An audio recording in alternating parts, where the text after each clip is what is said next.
Hello and welcome to Go Beyond Betty. Today we're going to make a stir fry shortcut, and this is one of those things we make probably at least once a month, and it's never been the same way twice because the whole idea is using older things you have in your fridge and throw it in a stir fry. It's kind of like what you would do with fried rice. It's one of those like one pot meals, and let's get rid of some of the stuff we have in the fridge so we can go shopping the next day. So the shortcut part is using a flavored sausage. I prefer like a spicy sausage. If you don't like spicy, you could use something with sage. I would not do anything sweet like on the mapley side, but just a regular pork sausage. So it's already seasoned and it's already, ground. So you don't have to get out raw meat, chop it up, season, all that stuff. So that's the shortcut part. But the best part is that you can use anything that you want. Ideally, faster cooking vegetables work best, and you'll see some in the video. And then I have down below in the description, I have just other ideas that you could add in there as well. So let's get started. We're gonna start our stir fry shortcut. And I'm very hesitant to show you this video because this is not gonna be that beautiful, perfect meal. I need to use up some stuff in the fridge. I pride myself on not wasting. I am both my grandmother's granddaughter, and I'm not throwing anything out. So these mushrooms, I know a lot of people might probably get rid of them. I had some leftover cabbage. It's time to use it. I kind of just, this is a little wiggly. Maybe I'm gonna throw that out. I always keep like little garbage piles and stuff going. I always have a head of cabbage. So this is not enough cabbage. I'll probably use a little bit more. I had some ginger. I'm gonna cut this up. These are two things I always have on hand. Some snow peas in the fridge. They're again a little bit wiggly, but they're still delicious. And this is something new that I found at the grocery store. It has several names. I need to clean this up a little bit because I've had it a few days. This is called purslane. I think it has another name that starts with a V. It's kind of a weed. I love it. I don't know. I tried it raw. I thought it was fabulous. Kind of in the spinach family. Even the stems, you can eat all of it. It was very tender. So I'm going to wash all that stuff up. And I'm going to brown my sausage first. So this is just something I found at our local grocery store because we're in Alabama. They have all kinds of sausage that you've never heard of, and I love it.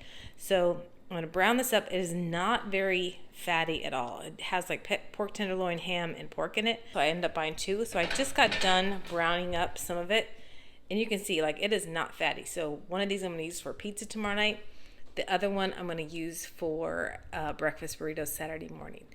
So again, if you're going to the trouble of getting the skillet out and making dinner, think ahead. So this is something I need for tomorrow night. This is the next morning. I'm going to brown up my sausage for this stir fry shortcut. Our pork is almost done. I'm going to keep it going until there's no more pink, and then I'm going to take all the pork out because I don't want it to get overly dried. As you see, there's no fat with this. This is a very lean sausage, which I really like. We're going to take it out as soon as it's done.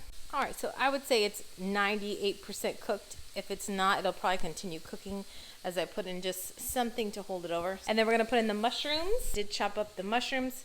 I chopped up the ginger and the garlic. I'm gonna throw those things in next. So the mushrooms, garlic, and ginger are in there. I'm on a medium heat, and I can see that my mushrooms, there's not a ton of them, so they're not releasing a ton of liquid.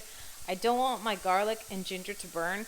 So at this point, instead of waiting until this is done and taking it out, I'm going to add in the cabbage that I have. This is kind of the leftover cabbage that I have, and it's honestly more than I thought after I chopped it up.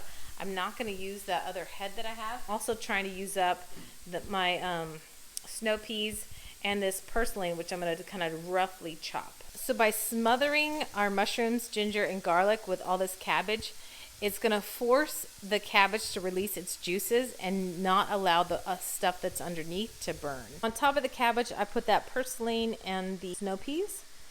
If you are kind of pressed for time, cover it. Everything will get done quicker.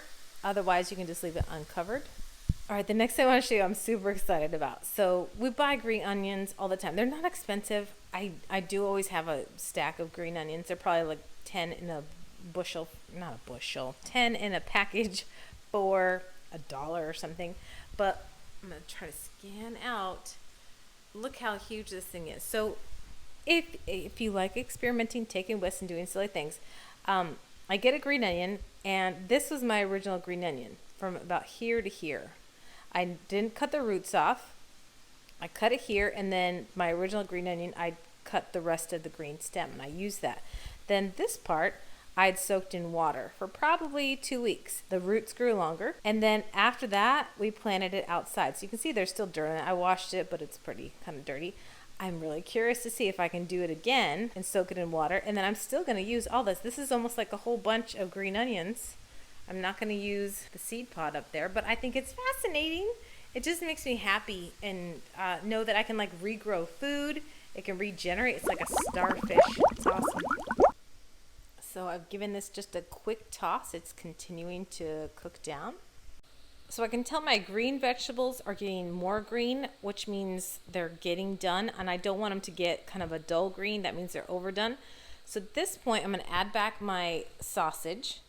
I'm going to add in a couple other things. I'm going to put in soy sauce and rice wine vinegar, equal parts of those two. Maybe, I'm just going to glug it, but it's probably going to be 2 to 3 tablespoons. And then I'm going to add just a little bit, maybe a teaspoon of sesame oil. I feel like that's kind of like that stir-fry flavor that's in the background. And then we'll get everything mixed together. All right, that's it. If you want to go a little heavier on the rice wine vinegar, I like a little more sour over salty. If you're more salty, maybe go heavier with the soy sauce. And then the only thing I'm going to do on top of that is add our green onions. But I'm going to soak that in water again and see if I can replant it because it was fascinating to me. And then I'm going to add some just regular roasted sesame seeds on top and serving it with a tortilla. You could serve it with rice. You could have it by itself. It really is very keto-esque. All right, we're all done. So I added the sesame seeds and the green onions, and then I warmed up my tortilla just a little bit. I threw the whole thing right on the gas burner, which seems a little scary at first, but just kind of keep flipping it, flip, flip, flip, and then it's done. You can easily fold it. You could make a burrito, you could make a taco, you could just kind of have it on the side, however you want to do it. Dinner is done. Hands on time, probably only about 15 minutes until you have dinner ready. And again, it depends on the vegetables that you're choosing, but do those faster cooking ones like cabbage, snow peas, all that stuff kind of cooks fast. And then you're just seasoning it up and that's it. It's a really fast, easy, delicious dinner that definitely helps you clean out the fridge so you don't waste food. And that's one thing that we all need to work on, is not throwing things away, buying things for a purpose and using those things in a timely manner so that we don't have to throw things away. So that is maybe your challenge of the week. So thank you again for joining me at Go Beyond Betty, where you are taking risks in the kitchen. We'll see you again next time.